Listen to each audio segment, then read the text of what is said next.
매일 성경 묵상 나눔입니다. 2024년 12월 18일 수요일입니다. 말라기 2장 17절에서 3장 12절을 묵상합니다. 본문을 읽습니다. 너희가 말로 여호와를 괴롭게 하고도 이르기를 우리가 어떻게 여호와를 괴롭혀 드렸나이까 하는도다.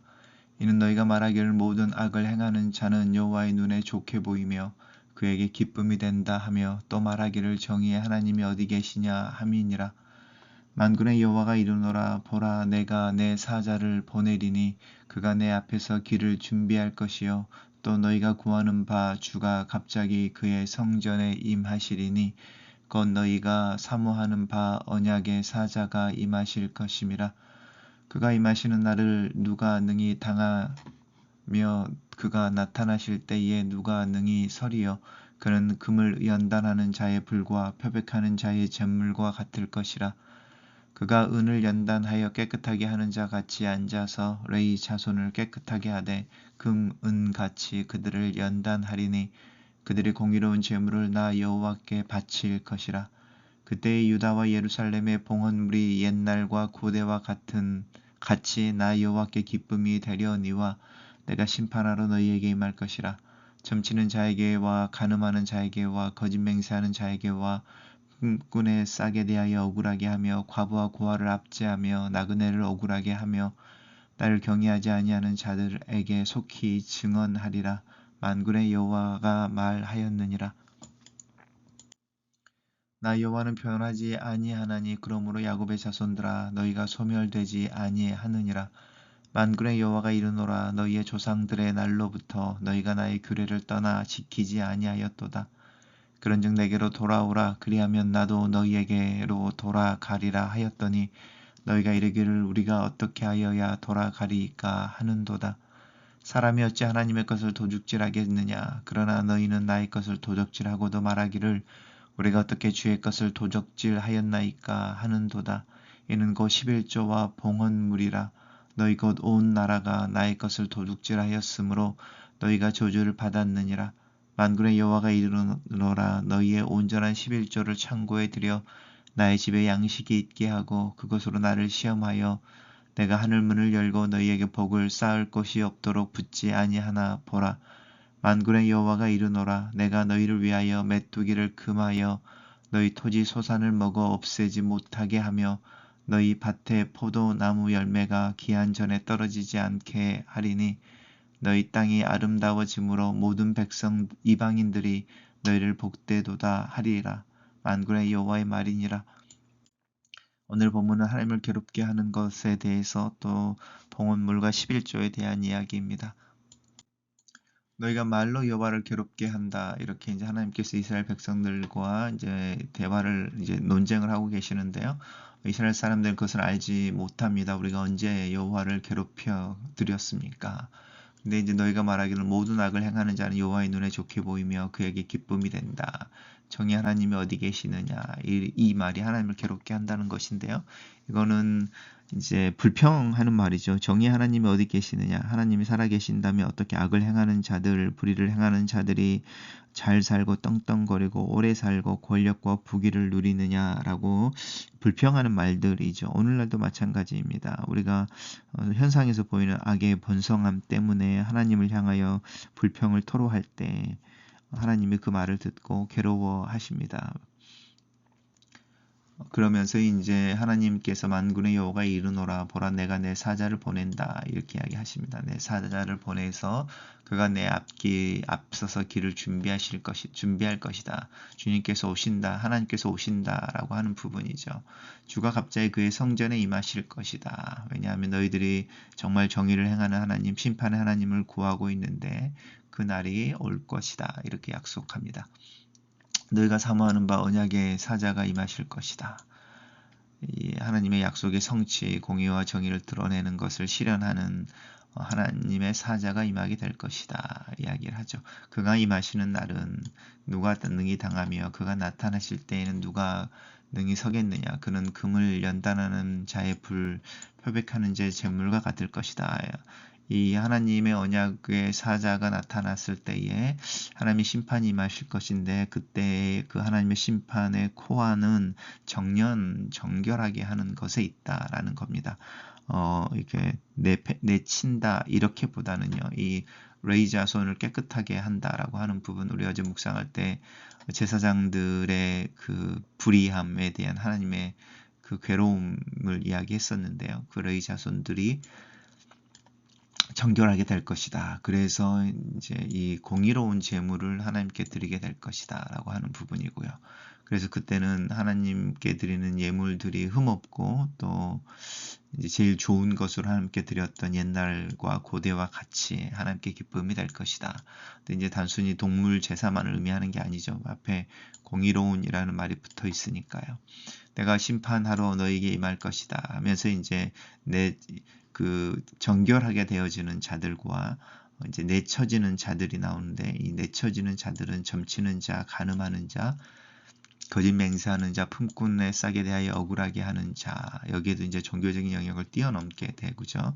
과부와 고아를 압제하고 나그네를 억울하게 하며 나를 경외하지 않은 자들, 하나님을 경외하지 않는 자들의 삶이 사실은 이 앞에 나오는 거죠. 나그네를 또 고아 갑을 압제하고 품삯을 억울하게 하고 또 거짓 맹세하고 점치고 간음하는 이 모든 행위들이 여호와를 경외하지 않는 것의 표현, 열매라고 할 수 있습니다. 하나님께서 계속 말씀하십니다. 나는 변하지 않는다. 그래서 야곱의 자손들 너희가 소멸되어지지 않고 내가 오는 날에 너희들이 정결해질 것이다 라고 하는 약속입니다. 그러면서 하나님께서 말씀하시는 것처럼 나는 변하지 않고 그래서 너희들이 존재하고 없어지지 않는데 너희들이 나를 향해서 신실하지 않는다라고 하는 부분에 대한 책망이고 논쟁이죠. 너희가 나의 규례를 지키지 않았다. 떠나 있다. 라고 하는 부분이고요. 그래서 이제 하나님께서 주실 메시지인 나에게로 돌아와라. 나도 너희들에게 돌아갈게. 나는 너희 하나님이 되고 너희는 나의 백성이 되리라 했던 그 약속의 언약의 어떤 실현, 현실화에 대한 재촉하심이죠. 그런데 이스라엘 백성들이 그걸 모르죠. 어떻게 하면 우리가 돌아갈 수 있겠습니까? 하나님의 규례를 지킨다는 것이 무엇인지, 하나님께로 돌아간다는 것이 무엇인지, 그 첫 번째 시작은 하나님을 하나님 되게 하라라고 하는 부분입니다. 사람이 어떻게 하나님의 것을 도적질하겠느냐라고 하는 부분에서부터 시작을 하자라고 하는 것이고요. 나의 것을 도적질하고도 말하기를 어떻게 우리가 주의 것을 도적질하였습니까? 라고 말하는데 무지의 모습이죠. 이 하나님과의 논쟁에서 계속 반복하는 것은 이스라엘 백성들의 무지인 거죠. 하나님, 정의 하나님이 어디 있느냐? 하나님이 살아계신다면 악을 행하는 자는 어떻게 번성할까라고 하는 것도 사실은 하나님에 대한 무지에서 나오는 탄식인 것이고, 우리가 어떻게 하면 하나님께 돌아갈 수 있겠느냐, 또 우리가 언제 하나님의 것을 도적질했느냐라는 그것 또한 하나님에 대한 무지 때문이죠. 11조라고 하는 부분은 단순히 10분의 1이라고 하는 부분이 아니죠. 봉헌물도 마찬가지고 하나님이 내 삶에 필요한 것을 공급하시는 분이시다. 내가 가지고 있는 것, 내가 누리는 모든 것이 하나님이 나에게 주셔서 내가 가지고 있는 것이다 라는 것에 신앙의 고백으로서의 11조를 의미합니다. 그러니까 무슨 이야기를 하는 거냐면 너희의 모든 것이 내 것이고 내가 너희들에게 위임하고 너희들을 위해 쓸 수 있도록 공급한 것인데 너희가 그것을 알지 못하는구나 라고 말하는 부분이 나의 것을 도적질하고도 라고 하는 부분입니다. 하나님이 나를 공급하시고 나의 필요를 채우신다라고 하는 것을 우리가 알고 있다면 이 모든 것이 하나님의 것이고 하나님이 나에게 위임하거나 또 공급하신 거라는 걸 우리가 안다면 그걸 어떻게 고백해낼 거냐라고 할 때 이제 헌금의 문제가 나타나는 거죠. 그러면서 이 온전한 11조에 대한 이야기를 하고 있습니다. 이제 우리가 온전하게 우리의 신앙을 고백해낼 수 있는 방법으로서의 11조입니다. 그리고 이제 그렇게 됐을 때에 하나님께서 하나님을 하나님으로 인정하는 그 믿음에 대해서 축복해 주는 것에 대한 약속입니다. 하나님의 문을 열고 너희에게 복을 쌓을 곳이 없도록 하나님께서 부어 주실 것이다 라고 하는 부분이고요. 너희들의 토산이 남을 것이다 라는 거죠. 포도나무의 열매가 넘치게 될 것이다. 너희 땅이 아름다워질 것이다. 모든 이방인들이 너희를 복되게 할 것이다. 라고 하는 부분입니다. 이런 부분들은 문자적으로 물질적인 풍요로움도 있지만 하나님과의 관계의 풍성함도 있고 그 하나님을 하나님으로 인정하는 믿음의 아름다움의 모습이기도 합니다. 단락을 요약해 보겠습니다. 하나님은 네 번째 논쟁에서 이스라엘 백성에게 돌아오라고 하시는데 백성들은 자신들이 하나님을 떠난 것도 모르고 하나님은 11조와 봉헌에 대해서도 논쟁하신다. 이렇게 정리해 봤습니다. 묵상 나눔입니다. 유다 백성은 정의를 버리고 살면서 공의의 하나님이 어디 계시느냐라고 비아냥거립니다. 이 하나님은 내가 심판하러 너희에게 임할 것이다 라고 선언하십니다. 하나님은 금을 연단하는 불처럼 표백하는 잿물처럼 오셔서 하나님께 드리는 예배를 깨끗하게 하실 것입니다. 그리고 하나님을 경외하지 않는 자들의 미신, 간음, 위증, 가난하고 힘없는 자들을 향한 수탈과 압제를 심판하실 것입니다. 하나님께 드리는 예배가 더럽혀지고 사회에 죄악이 만연해도 심판이 임하지 않는 기간은 은혜의 기간으로 회개를 기다리는 기간으로 정해져 있습니다. 하지만 그 기간이 지나면 하나님은 종교적 부정과 사회적 불의를 심판하실 것입니다. 변함없이 언약이 신실하신 하나님과 달리 한결같이 언약을 어기는 이스라엘 백성을 향해 하나님은 내게로 돌아오라 그리하면 나도 너희에게로 돌아가리라 말씀하시며 언약 관계의 회복을 염원하십니다. 그런데 이스라엘 백성은 우리가 하나님을 떠난 적이 없는데 어떻게 돌아가야 한다는 것입니까? 라는 말로 반문합니다. 그들은 힘이 없는 이웃을 착취하면서도 형식적인 제사를 꾸역꾸역 드리고 있었기에 자신들이 하나님을 떠난 줄도 모르고 있습니다. 죄를 지은 것보다 죄를 몰라서 니출지 모르는 것이 더 큰 문제입니다. 심판받는 사람은 결국 죄 지은 사람이 아니라 죄를 돌이키지 않는 사람이기 때문입니다. 무지가 우리의 죄의 근원입니다. 너희는 나의 것을 도적질하였다 라는 하나님의 질타를 향해 유다 백성은 우리가 언제 주님의 것을 도적질했습니까? 하며 항변하고 있습니다.